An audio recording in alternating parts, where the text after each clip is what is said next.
Questão 12 da FAMERP 2022, prova do segundo dia. A hidrogenação de um mol de pente-1-eno produz 123 kJ de energia e ocorre de acordo com a reação ou com a equação.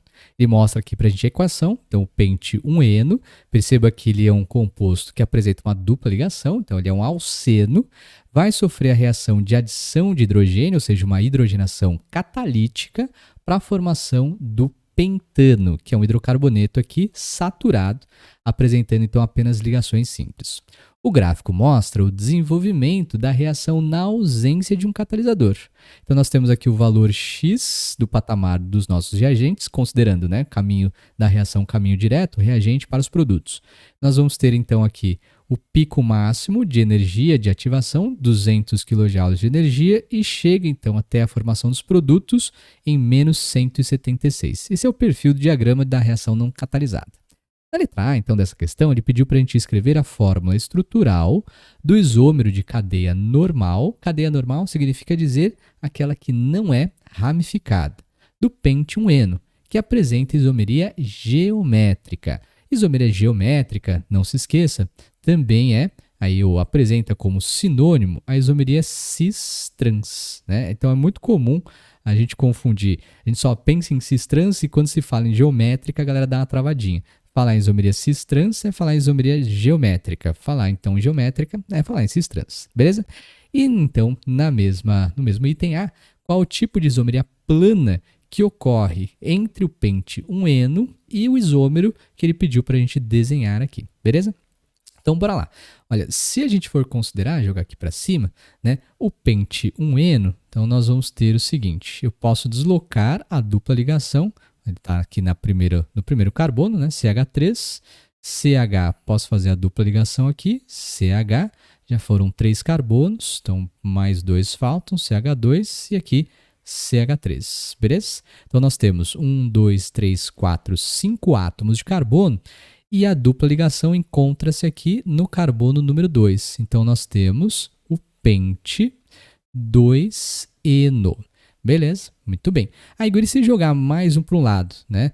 Posso colocar a dupla ligação aqui para o lado? Não. Na verdade, se você jogar aqui para o lado, você vai ter que começar a contar da direita para a esquerda e a dupla ligação vai cair, ou vai continuar caindo no carbono número 2. Simplesmente escreveu mais uma vez o mesmo composto, né? Ele apresenta a isomeria cis-trans, deixa eu jogar aqui para cima, porque em relação à dupla ligação a gente pode escrever, né? CH, deixa eu melhorar aqui, nós podemos escrever o carbono, dupla ligação está aqui, os hidrogênios para o mesmo lado, né? Está aqui. Aí nós vamos ter CH2, CH3, e aqui do lado nós vamos ter um CH3. Como os ligantes de maior peso molecular, o CH3 aqui e o CH2 e CH3, encontram-se do mesmo lado, essa é a conformação chamada de cis, ou isômero cis, né? E nós podemos ter o isômero trans, uma vez que a gente pode inverter o átomo de hidrogênio aqui, deixar para cima, e aí o átomo de hidrogênio colocar aqui para baixo, ficando então CH2, CH3, e aqui nós temos o CH3. Então perceba que os ligantes de maior peso molecular encontram-se de lados opostos. Consequentemente, essa é a conformação ou isômero trans. Beleza? Bom, essa foi a primeira pergunta. Aí ele quer saber qual é o tipo de isomeria do pente-1-eno entre o pente-1-eno, né?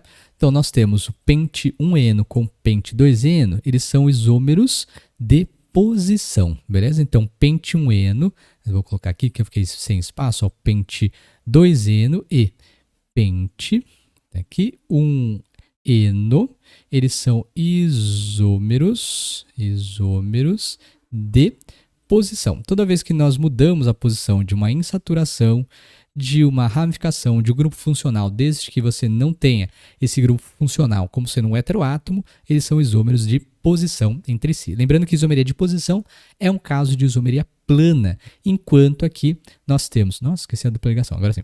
Ainda bem. Enquanto a isomeria aqui cis-trans já é um caso de isomeria espacial. Beleza? Bora para o item B, então. Ele pede para a gente determinar o valor, vou colocar aqui, não dá para ver. Determine o valor aí de X no gráfico que representa a entalpia padrão de formação do pente-1-eno. Beleza. Utilizando o gráfico existente no campo de resolução e resposta e considerando que a adição de um catalisador produza uma diferença de 150 kJ na energia do complexo ativado da reação, construa aí uma curva representando a variação da entalpia da reação na presença do catalisador, indicando no eixo Y do gráfico o valor da energia do complexo ativado. Beleza? Bom, lá no texto ele falou que o ΔH da reação, ele falou que produziu, então se produziu é equivalente a um processo exotérmico, né? Ele produziu aí 176 quilojoules de energia. Eu já ia colocar quilograma aqui, né? Quilojoules, deixa eu só confirmar aqui se é isso mesmo. 123, olha, já estava errando. 123, então deixa eu só aqui melhorar. Ele vai produzir 123 quilojoules de energia. Ufa, muito bom. E ele quer saber o valor X. Bom, o valor X é a entalpia inicial do processo. O valor menos 176, que eu tinha confundido ali, é a entalpia final do processo. Então, a entalpia dos reagentes menos a entalpia aí dos produtos. Então, a gente pode considerar que o ΔH da reação vai ser entalpia final, né, menos a entalpia inicial, ou seja, a entalpia dos produtos menos a entalpia dos reagentes. O ΔH aqui é menos 123. A entalpia final menos 176. E a entalpia que nós temos aqui inicial é o valor equivalente a X, beleza? Isola o X, nós vamos ter então menos o 176 vai lá para frente, né? Então 176 positivo com menos 123. Vê se eu não errei nas contas aí. O valor de X então vai dar o equivalente aqui, ó. Tá aqui, tem um menos aqui na frente do X, a gente está quase errando, beleza? Menos aqui, então vai dar equivalente a 53, né? Ou seja, nós vamos ter o X equivalente a menos 53 quilojoules de energia. Ufa, beleza? Tá quase errando aqui o joguinho de sinal. Beleza, então menos 53 é o valor de X. Tranquilo? Agora, ele fala pra gente que nós temos, então, utilizando o gráfico existente no campo de reação exposta, blá blá, e considerando que a adição de um catalisador produz uma diferença de 150 quilojoules. Então vai ter uma diferença de 150 quilojoules. Ele vai de 200, né, baixar esse valor aí para 150.